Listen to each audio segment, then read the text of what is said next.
Listen!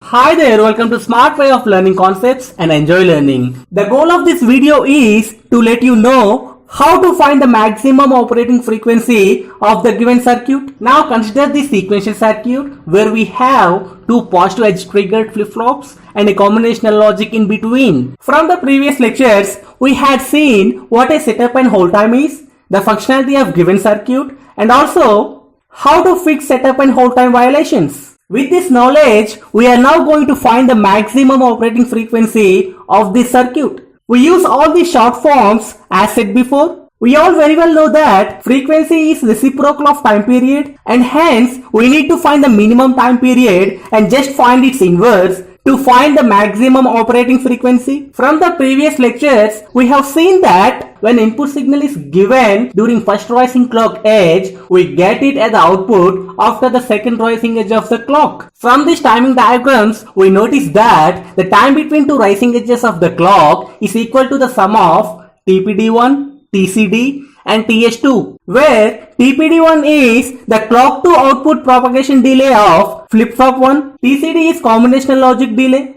and TS2 is the setup time of flip-flop 2. So the sum of TPD1, TCD and TS2 is the minimum time required between two rising edges of the clock or in one time period for this circuit to work properly. If one time period is less than this minimum sum, then the output of the circuit is unpredictable. If one time period is more than this minimum sum, then it's okay. The circuit functionality is under your control. And the maximum operating frequency of this circuit is reciprocal of this minimum time period.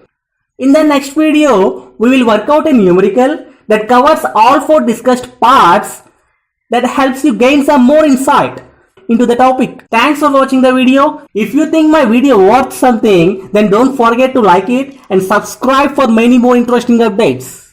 Have a great time.